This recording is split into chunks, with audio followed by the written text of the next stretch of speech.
Welcome to the series of ENG 101 short lectures. ये ENG 101 की short lecture series की video है, complete series इस चैनल के ऊपर अपलोड की जा रही है और आज की वीडियो के अंदर आपको लेक्चर नंबर 11 करवाया जा रहा है। तो शुरू करते हैं आज के इस ट्यूटोरियल को। इंट्रोडक्शन टू रीडिंग कॉम्प्रिहेंशन का इंट्रोडक्शन देखते हैं।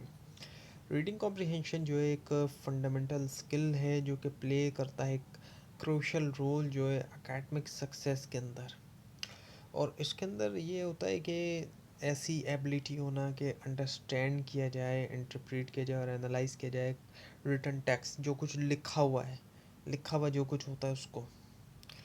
सो इसी की वजह से स्टूडेंट जो है वो ग्रैस्प करते हैं मीनिंग, जो वर्ड्स के मीनिंग होते हैं उनको। और इफ़ेक्टिव रीडिंग कॉम्प्रिहेंशन एनेबल करता है लर्नर्स को कि एंगेज हों कंटेंट के साथ ज़्यादा डीपली और कनेक्शन कर सकें आइडियाज़ के दरमियान और अप्लाई कर सकें नॉलेज बहुत से कॉन्टेक्स्ट में। और ये स्किल ना सिर्फ एकेडमिक अचीवमेंट के लिए ज़रूरी है बल्कि लॉन्ग लाइफ लर्निंग और अच्छी कम्युनिकेशन के लिए भी है।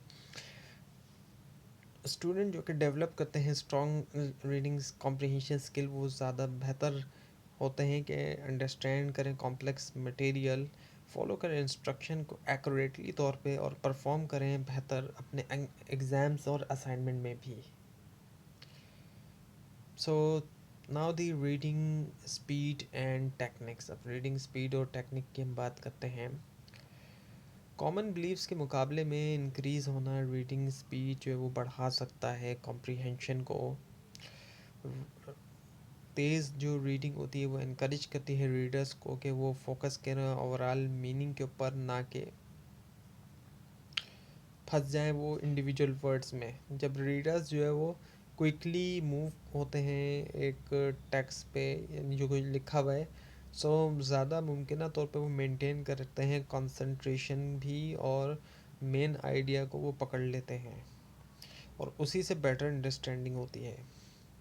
और स्लो रीडिंग जो है दूसरी तरफ हम देखें तो वो डिसरप्ट करती है फ्लो जो है टॉट का और रोकती है एबिलिटी कॉन्सेप्ट को कनेक्ट करने की। स्पीड रीडिंग टेक्निक्स जैसे कि स्किमिंग और स्कैनिंग, ये दो टेक्निक जो है वो बहुत अहम होती हैं, हेल्प करती हैं रीडर्स को कि आइडेंटिफाई करें की इन्फॉर्मेशन एफिशिएंटली तौर पर। एक तो स्कैनिंग है जिसके अंदर स्कैन किया जा रहा होता है, ढूंढा जा रहा होता है किसी चीज़ को, और स्किमिंग होती है कि मेन इन्फॉर्मेशन जो है वो उसको।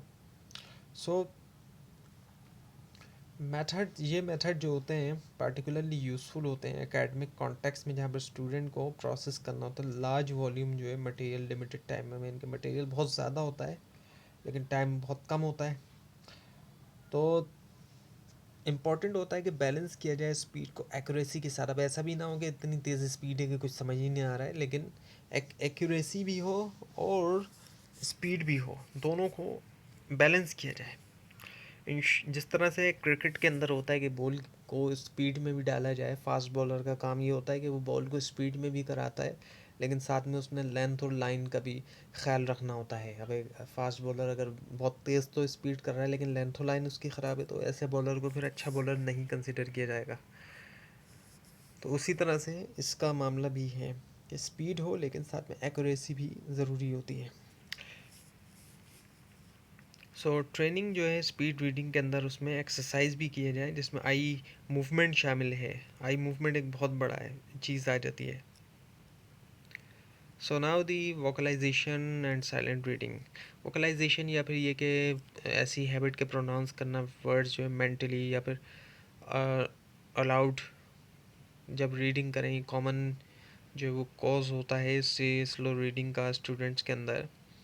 और इस प्रैक्टिस की वजह से लिमिट लग जाती है स्पीड रीडिंग के ऊपर, जो कि सिग्निफिकेंटली स्लो होता है ब्रेन की कैपेसिटी से कि प्रोसेस करे। सो वोकलाइजेशन जो वो डिस्ट्रैक्ट करता है जो मीनिंग होती है टेक्स्ट की उससे। सो रीडर का जो फोकस होता है वो प्रोनाउंसिएशन पे ज़्यादा हो जाता है कॉम्प्रिहेंशन के मुकाबले में।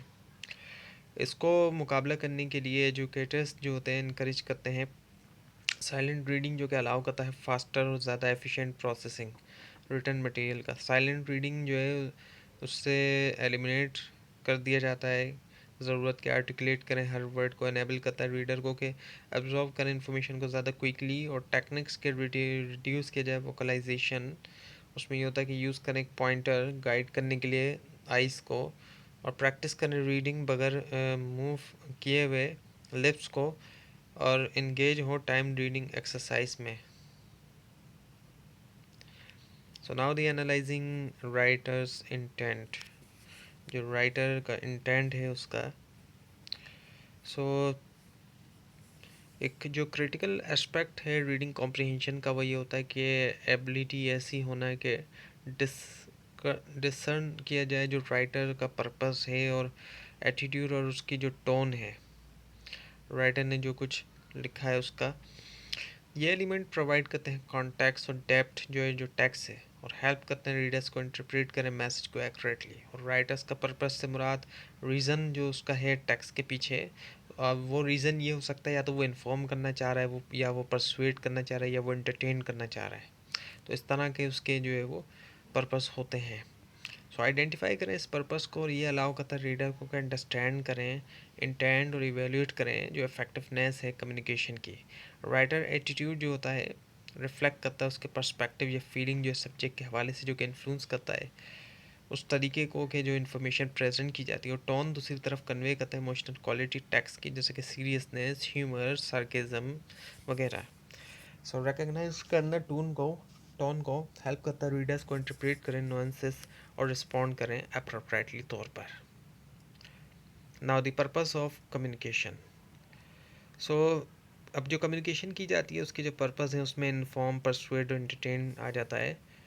सो अब ये जो 3 पर्पस हैं ये इनमें ये जो आपको बताया गया इसमें ये क्या है कि फिर इन्फॉर्मेशन जो है वो टेक्स्ट जो है वो उसका एम ये होता है कि प्रोवाइड करे फैक्चुअल इन्फॉर्मेशन, एक्सप्लेन करे कॉन्सेप्ट या डिस्क्राइब करे प्रोसेसेस। एग्जाम्पल हम देखें तो टेक्स्ट बुक है, न्यूज़ आर्टिकल्स और रिपोर्ट है। रिकग्नाइज करना एक इन्फॉर्मेटिव पर्पस हेल्प करता है रीडर्स को कि फोकस करें एक्यूरेटली और क्लैरिटी।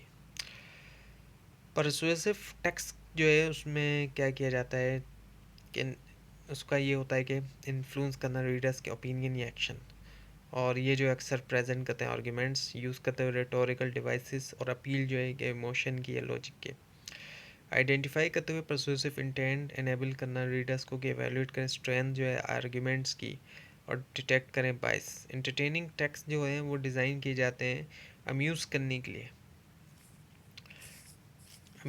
के लिए, या इंगेज करने के लिए रीडर्स को इमोशनली। और इसमें स्टोरीज़ हैं, पोम्स हैं, ह्यूमरस एस्से हैं। सो अंडरस्टैंड करना इंटरटेनिंग पर्पस जो है अलाउ करता है रीडर को कि वो अप्रिशिएट करे क्रिएटिविटी और इमोशनल रेजोनेंस। सो डिस्टिंग्विश करते हुए इन पर्पसेस को स्टूडेंट्स टेलर कर सकते हैं उनकी reading strategies type of text के मुताबिक, और इम्प्रूव करते हुए कॉम्प्रिहेंशन और क्रिटिकल एनालिसिस। अब ये अवेयरनेस हेल्प करती है, मदद करती है राइटिंग के अंदर, क्योंकि स्टूडेंट सीखते हैं क्राफ्ट करना मैसेज जो कि इफेक्टिवली अचीव करता है उनके इंटेंडेड गोल्स को। तो ये था आज का ट्यूटोरियल। आपको इस बारे में कोई क्वेश्चन और अगर इसमें कोई मिस्टेक दिखाई दे ज़रूर हाईलाइट कीजिए, और इस पूरी सीरीज़ को देखने के लिए और मिड टर्म और फाइनल टर्म एग्जाम्स के प्रिपरेशन के लिए इस चैनल को सब्सक्राइब कीजिए, बेल आइकन के ऊपर क्लिक कीजिए। Thanks for watching this video and best of luck.